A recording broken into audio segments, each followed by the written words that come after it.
10월 금요일마다 하나님께서 하박국을 통해서 우리 교회와 우리 가정을 함께 좀 보고 기도할 수 있는 시간이 되기를 바라고요. 10월 마지막 주 금요일에는 사경회 이렇게 하면서 하박국과 사경회로 10월을 한 달 보내게 되는데, 오늘 1장 말씀을 함께 나누도록 하겠습니다.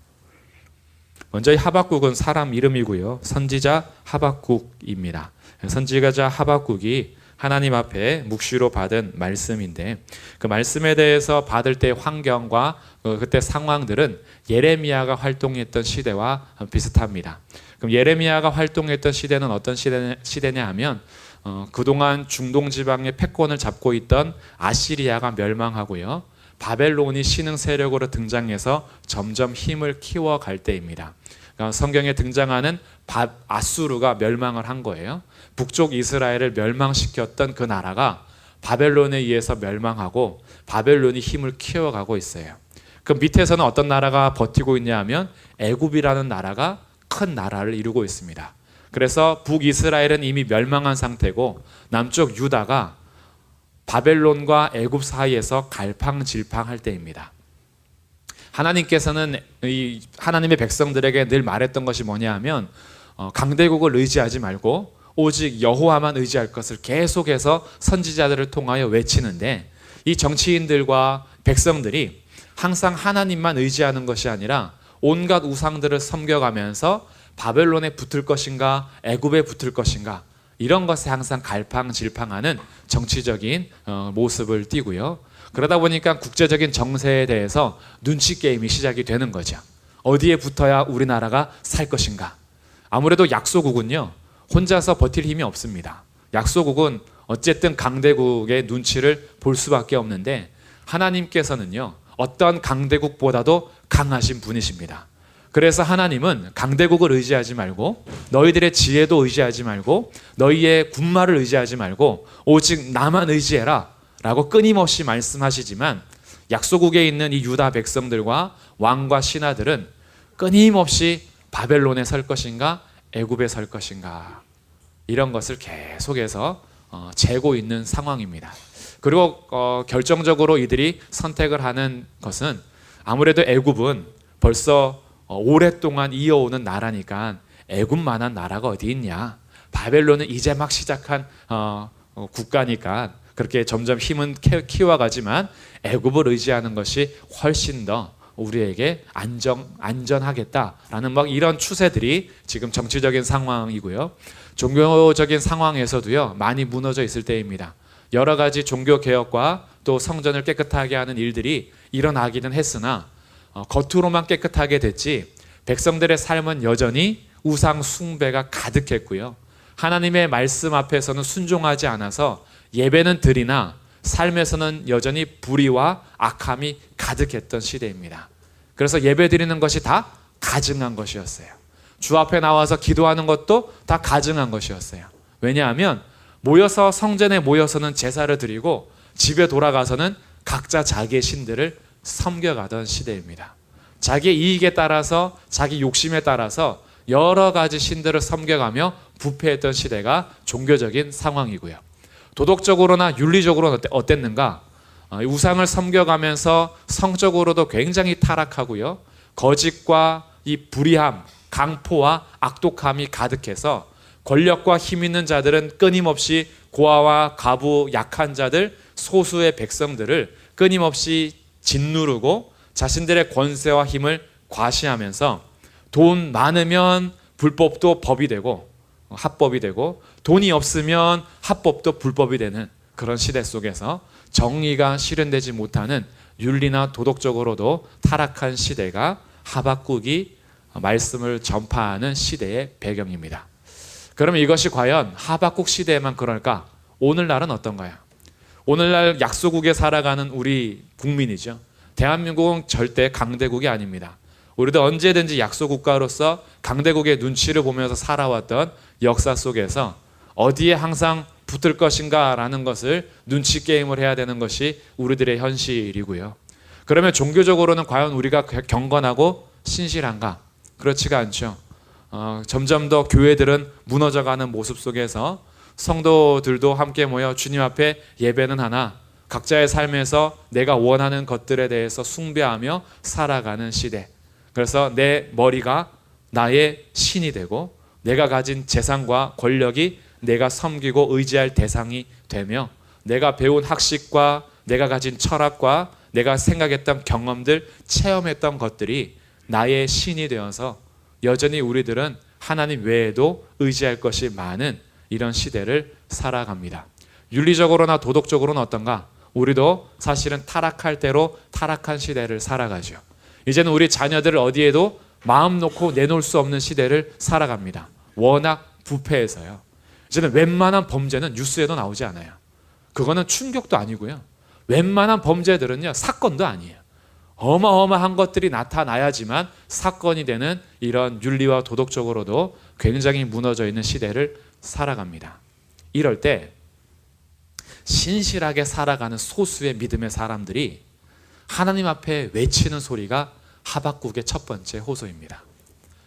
이렇게 국가적으로도 무너지고 국내적으로도 무너지고 국제적인 것, 국내적인 것, 종교적인 것, 윤리적인 것이 다 무너져가는 이 시대 가운데 그래도 하나님 말씀에 따라서 신실하게 믿음을 지켜나가며 윤리적으로나 도덕적으로나 의를 행하고 하나님만 섬기며 살아가는 믿음의 소수 백성들이 하나님을 향해서 어떻게 외치느냐, 그 대표적인 것이 3절과 4절입니다.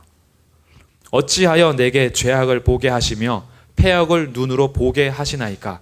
겁탈과 강포가 내 앞에 있고 변론과 분쟁이 일어났나이다. 힘으로 제압하고 힘으로 빼앗아버리고 힘으로 약자들을 죽이면서 자기 앞에서 여러 가지 송사와 다툼이 날마다 일어나는 죄악들을 보면서 하나님이 어찌하여 이것을 가만히 두십니까? 이런 거죠. 4절에서는요, 이러므로 율법이 해이하고 정의가 전혀 시행되지 못합니다. 율법 앞에서 해이함과 정의가 시행되지 않는 이런 상황은 이유를 찾아봤더니 4절 끝에 악인이 의인을 애워쌌답니다. 의인이 충만한 것이 아니라 악인이 충만한 거예요. 악인의 권세가 훨씬 많고 다수가 악한 일을 하면서 악인이 의인을 애워쌌기 때문에 정의가 전혀 정의가 되지 못하는 것. 왜냐하면 다수가 A라는 것이 정의래요. 소수가 B라는 것이 정의래요. 근데 누가 더 많은가 하면 A라는 것이 정의라 외치는 사람이 훨씬 많은 거예요. 그러니까 정의가 실현이 되지를 못하는 겁니다. 다수에 눌리는 거죠. 근데 이 다수가 악인이에요. 악한 자들이 자기들의 법을 세우고 자기들의 이 행동들을 오히려 그것이 정의다라고 하면서 하나님 말씀에 따른 공의가 실현되지 않는 이 상황을 하나님 앞에 아뢰고 있어요. 그래서 2절 끝에서 내가 강포로 말미암아 외쳐도 주께서 구원하지 아니하시나이다. 그래서 하박국의 첫 번째 호소는 뭐냐 하면 정의에 대한 호소입니다. 이렇게 불법과 불의가 판을 치며 악한 자가 이렇게 많은데 왜 하나님은 가만히 계십니까? 이거죠. 우리가 신실하게 믿음을 지켜가려고 하는데 너무나 이 세상은 점점 더 악해져만 갑니다.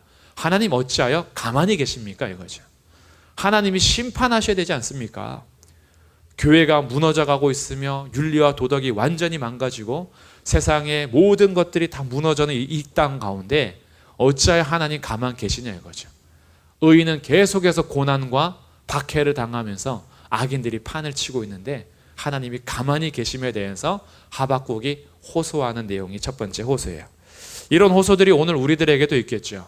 정말 정의롭게 공의롭게 하나님 말씀에 따라서 의롭게 살아가고 하는 자들이 세상에 나가서 계속해서 박해를 받는다. 정말 신실하게 믿음을 지켜가는 청년들이 밖에 나가면 취업을 못해요.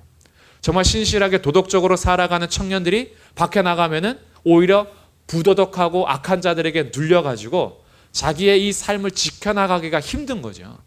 그래서 헷갈리는 거예요. 믿음 따라 살 것이냐 세상 따라 살 것이냐. 다수는 세상에 따라서 사는데 우리가 믿음을 지킨들 무슨 유익이 있냐 이거예요. 그러면서 하나님 앞에 기도하는 거죠. 하나님 어찌하여 가만히 있습니까? 믿음을 지켜가려고 하는 우리들에게는, 믿음을 지키려고 하는 학생들, 믿음을 지키려고 하는 청년들, 믿음을 지키려고 하는 성도들, 이 성도들과 청년들과 학생들은 세상에 나가서 그냥 짓밟히는 거예요. 그러면서 우리가 외치는 정의는 아무 소용이 없고 우리가 외치는 의의 길은 아무 능력도 발휘하지 못하며 여전히 짓누르고 있을 때 이런 하박국과 같은 호소를 하겠죠. 하나님 뭐 하십니까? 이거죠. 하나님은 어찌하여 침묵하십니까? 이 여기에 대해서 하나님께서 첫 번째 응답을 하시는 것이 5절부터 11절입니다. 하나님께서 한 가지 일을 행할 것이다 라고 하면서 6절 말씀입니다. 보라, 내가 사납고 성급한 백성 곧 땅이 넓은 곳으로 다니며 자기의 소유가 아닌 거처들을 점령하는 갈대아 사람을 일으켰나니, 갈대아 사람이 바벨론 사람들을 말하는 거예요. 하나님께서 갈대아 사람을 일으키셨답니다. 이미 대세는 바벨론에게로 넘어갔어요. 근데 이것이 바벨론의 단지 주도권 때문이 아니라 하나님께서 그들을 일으키셨대요. 그래서 바벨론을 일으키셔서 이들이 다른 나라들을 다 삼키고 있는데 이들의 특징은 어떠냐? 7절에 그들은 두렵고 무서우며 당당함과 위엄이 자기들에게서 나온다. 그들의 군마는 표범보다도 빠르고 저녁 이리보다도 사나우며 그들의 마병은 먼 곳에서부터 빨리 달려오는 마병이라 마치 먹이를 움키려 하는 독수리의 나름같이 날아온다. 독수리가 먹이를 찾아올 때는 그 시속이 엄청난 거죠. 근데 바벨론의 군사들, 군마들, 병거들이요 나라를 침략할 때 이리보다도 사납고 표범보다도 빠르며 독수리가 날개쳐 먹이를 낚아채는 것처럼 그렇게 전진한대요. 그러니 바벨론 군사들이 등장하여서 지나가면요 쑥대밭이 되는 거예요. 바벨론 군사 앞에 버틸 수 있는 나라가 없는 겁니다. 그래서 계속해서 강포를 행하면서 가는데 10절에 왕들을 멸시합니다. 아무것도 아니에요. 방백들을 조소하며 모든 견고한 성들을 비웃습니다. 흉벽을 쌓아 그것을 점령합니다. 어떤 성이든지 어떤 왕이든지 바벨론 군사가 등장하면 버틸 재간이 없어요. 다 무너지는 거죠. 이들은요 얼마나 힘이 강한지 11절 자기들의 힘을 자기들의 신으로 삼는 자들입니다. 이 사람들을 누가 일으켰어요? 하나님이 일으키셨대요. 갈대아 사람을 일으키셔서 모든 나라들을 점령하게 허용을 하신 겁니다. 여기에 대해서 하박국이 이제 큰일 났어요. 하박국은 뭘 호소했냐 하면 하나님 우리 이 땅 가운데에 하나님의 말씀에 대해서 회의하고 주 앞에서 공의롭지 못한 이것을 가만히 두시면 안 되죠. 어떻게 하나님이 가만히 계십니까? 이런 불법과 불의에 대해서. 그랬더니 하나님의 응답이 요약하면 뭐냐 하면 걱정하지 마. 바벨론 사람 들어서 심판할 거야. 이렇게 말씀하신 거예요. 큰일 난 거죠. 자기의 하나님 앞에서 의롭게 행하실 것을 요청했더니만 바벨론에 이렇게 무서운 군사들이 나타나 유다를 칠 거라는 메시지가 온 거예요. 그러니까 하박국이요 한 번 더 호소하는 장면이 12절부터의 내용입니다. 12절부터 17절까지의 요약은 17절에서 나와요. 그가 그물을 떨고는 계속하여 여러 나라를 무자비하게 멸망시키는 것이 옳습니까? 바벨론은 굉장히 지금 하나님과 합리적으로 대화를 하고 있어요. 하나님, 악인들을 심판해 달라고 호소했는데 유다의 악인들보다 더 심한 악인들을 들어서 치시면 그게 옳은 겁니까? 이런 거죠. 쟤네가 더 나쁜 놈인데 더 나쁜 놈이 심판을 받아야지 왜 더 나쁜 놈이 덜 나쁜 놈을 삼키게 하십니까? 이런 하박국의 호소인 거예요. 심판해 달라고 호소했다가 이제 큰일 났어요. 바벨론을 들어서 유다를 치시겠다라는 말씀을 들은 겁니다. 여기에 대한 하나님의 답변은 다음 주에 살펴볼 내용이고요. 오늘의 1장에서는 우리가 함께 이 하박국의 호소를 통해서 알게 되는 사실이 있습니다. 먼저 2절 말씀을 우리 다시 한번 읽어보겠습니다. 2절 말씀 시작. 여호와여 내가 부르짖어도 주께서 듣지 아니하시니 얻은 때까지리까 내가 강포로 말미암아 외쳐도 주께서 구원하지 아니하시나이다. 2절에서 뭐라고 호소하냐 하면 내가 아무리 부르짖어도 주께서 듣지 않는데 도대체 언제까지 듣지 않으시렵니까? 이런 거죠. 내가 그렇게 간절히 기도하는데 내가 그렇게 부르짖는데 언제까지 듣지 않으시렵니까? 아무리 외쳐도 주님이 구원하지 않습니다 라고 호소하고 있어요. 여기에서 알게 되는 사실이 있죠. 하나님이 응답 안 하심에도 불구하고 하박국은 뭐하고 있냐면 여전히 기도하고 있어요. 하나님 왜 응답을 안 하십니까? 하나님 왜 듣지 않으십니까? 내가 그렇게 부르짖어도 하나님은 왜 안 들으십니까? 라고 하면서 여전히 뭐하고 있냐면 기도하고 있어요. 그러니까 여기서 배우는 기도의 첫 번째 자세를 알게 됩니다. 기도는요, 하나님을 신뢰하는 자들이 할 수 있는 거예요. 어떤 신뢰냐 하면 지금 응답이 없더라도 하나님은 내 기도를 반드시 듣고 계신다라는 신뢰. 하나님이 계시기 때문에 지금 이때에 응답하지 않더라도 여전히 호소할 수 있어요. 하나님은 여전히 보고 계시고 알고 계시니까. 이게 하나님과 하나님 백성 사이의 관계입니다. 하나님이 안 듣는다라고 해서 다른 신 찾아가지 않아요. 하박국이 요청하며 기도할 수 있는 신은 오직 하나님밖에 없는 거예요. 오직 그 하나님 앞에 나와서 하나님이 응답을 하든 하지 않든 그건 하나님의 때에 달려있는 거니까 호소할 수밖에 없는 거예요. 주여 어느 때까지 듣지 않으시렵니까? 라고 호소하는 거죠. 요즘에 혹시 내 기도에 응답을 안 하십니까? 하나님이 안 들으시는 것 같으세요? 그러면 어디 가시겠어요? 요 밑에? 여기 반려사? 여기 밑에 용문사? 어디 가시겠어요? 하나님이 응답을 안 해. 하나님이 아무리 기도해도 듣지 않는 것 같아요. 그럼 우리 뭐 하시겠어요? 그럼에도 불구하고 기도하시기를 주님의 이름으로 축복합니다. 어느 때까지 안 들으시렵니까? 하나님 내가 그렇게 기도하는데 언제까지 안 들으시렵니까? 라고 와서 또 기도하는 거예요. 주님이요 듣고 계십니다. 주님이 알고 계십니다. 하나님 앞에 기도하는 백성들의 기도를 결코 멸시하지 않으십니다. 그 신뢰를 가지고 기도하는 거예요. 지금 당장 응답이 없더라도 하나님께서는 우리보다 더 지혜롭고 선한 방법으로 우리의 기도에 응답하십니다. 그러니 지체되더라도 기도하시고요. 우리의 문제나 의문사항들, 상황들을 가지고 하나님 앞에 나아오십시오. 하나님께서는 하박국에게 응답하시는 것처럼 언젠가는 응답하십니다. 그렇기 때문에 우리가 오늘도 기도할 수 있는 거죠. 하나님의 응답이 즉각 나타날 때도 있고요. 오랫동안 나타나지 않을 때도 있어요. 그러나 하나님을 신뢰하는 자는 그 시간을 살아갑니다. 이 살아가는 가운데 하나님의 섭리와 주권을 깨닫게 돼요. 그러면서 하나님과의 관계가 점점 더 깊어져 갑니다. 어떤 상황에도 흔들리지 않는 심지가 되는 거예요. 우리의 뿌리가 깊이 뿌리 내려서 아무리 비가 오지 않아서 메마른 땅이 되더라도 그 깊은 뿌리는요 결코 흔들리지 않아요.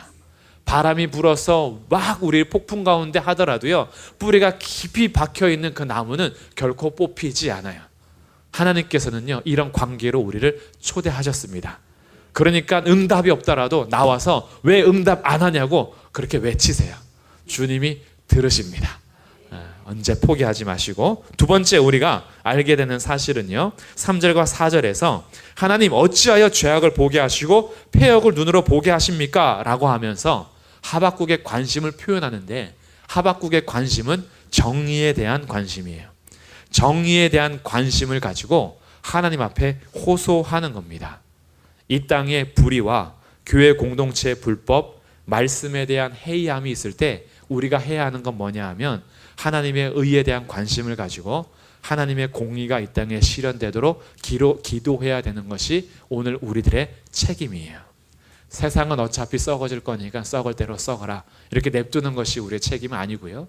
교회 공동체의 불법함을 보면서 어차피 교회에도 소망이 없어 라고 포기하는 것이 우리의 자세도 아니고 우리의 가정에서 혹시나 도덕과 윤리적으로나 신앙적으로 해이해지고 있을 때 뭐 어쩔 수 없어 하나님이 하시면 하시는 거고 아니면 아닌 거고 그렇게 하는 것이 우리의 자세가 아니라 하나님의 정의와 하나님의 통치에 관심을 가지고 나라와 교회와 가정을 위해서 하나님 앞에 호소하며 기도하는 것이 우리의 자세가 되어야 합니다. 하나님께서는 나라와 위정자들을 위해서 기도하게 하셨고 교회의 지도자들과 또 가정을 위해서 기도하도록 우리를 초대해 주셨어요. 그렇기 때문에 우리들의 관심이요 항상 주님께서 어떻게 다스리시는지에 대해서 관심을 가지고 주 앞에 공의와 정의를 위해서 호소할 수 있는 것이 우리의 기도의 제목이 되어야 하겠죠. 악인들이 충만해지고 악인들이 점점 권세를 가지며 공의가 실현되지 못하는 세상 가운데 불법이 자행되면서 불법이 오히려 박수를 받는 이런 시대 가운데 우리도 이런 하나님의 공의에 대해서 기도할 수 있는 것이 그것이 아브라함에게 맡기신 그런 기도고 또 우리에게 교회에게 맡겨오신 기도입니다. 우리는요 우리 개인의 기도 제목만 가지고 충만하면 안 돼요. 교회는 세상을 대표하고 세상을 안고 가야 될 그런 위치에 있는 자들입니다. 항상 우리 내 것, 내 가정, 내 주변 여기에서만 신경 쓰는 것이 교회의 모습이 아니라 열방을 항상 품고 땅끝까지 품고 세상을 품고 함께 대표로서 서야 하는 것이 교회인 거죠. 교회의 권세는요 대단한 겁니다. 아무리 교회가 소수 인원이 모이더라도요 그것은 교회 덩치에 따라서 권세가 달라지는 것이 아니라 교회의 주인이 누군지에 따라서 교회의 권세가 달라지는 거예요. 교회는요 2사람이 모이든 3사람이 모이든 그 주인은 예수 그리스도시고요. 예수님은 만물을 다스리시는 통치자입니다. 그렇기 때문에 이 세상은요 우리가 함께 기도해야 될 대상이고요. 우리를 통해서 천하 만민이 복을 받게 하신 거예요. 그러니 우리는 세상을 품고 축복해야 되는 것이고 잘못된 것에 대해서 하나님 앞에 맡겨야 되는 것이고 이 불법과 윤리적으로 도덕적으로 타락하는 시대 가운데 정의를 위해서 기도해야 되는 제목 또한 교회가 함께 가져야 될 관심인 거죠. 그래서 하박국을 통해서 우리가 너무 무관심하면 안 된다.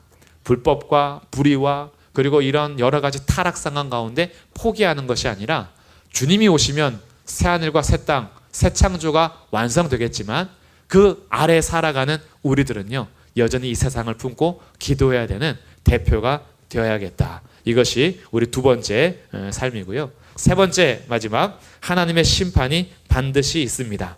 5절부터 11절까지 걱정하지 마 이런 거예요. 너가 지금 불의가 가만히 판치는데도 하나님 앞에 왜 가만히 계시냐고 그러는데 걱정하지 마 내가 심판할 거야. 근데 그 심판이 좀 당황스럽긴 해요. 하나님 앞에 기도했더니 자기 원수 국가를 들어서 친다라고 하니 굉장히 마음이 어렵죠. 좀 어려운데 그럼에도 불구하고 오늘 여기서 알게 되는 사실이 있습니다. 하나님의 심판은 반드시 있습니다. 하나님께서요 언젠가는 심판하십니다. 죄에 대해서 물으실 것이고 우리 행위를 선악간에 판단하실 겁니다. 그래서 하나님의 심판은 정말 두려움이고요. 그 하나님의 심판을 아는 자들은요 하나님 앞에서 두려움과 경외심을 가지고 주 앞에서 자신의 삶을 돌아볼 줄 알아야 해요. 하나님이 꼭 심판 안 할 것처럼 사는 것이 아니라 하나님이 반드시 심판하실 것을 알고 하나님 앞에서 경외심을 가지고 살아가는 우리의 삶이 하박국처럼 호소할 수 있는 거예요. 우리가 지금 불법과 불의를 자행하고 있다면 이런 호소를 할 수 있을까요? 못하죠.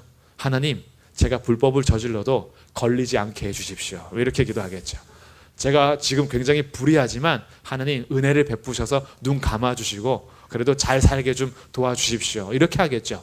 하나님 전혀 기뻐하지 않는 기도고요. 하나님 응답하지 않는 기도지만 그렇게 살 거예요. 하나님 불법과 불의를 판단해 주십시오. 이렇게 기도 못하죠.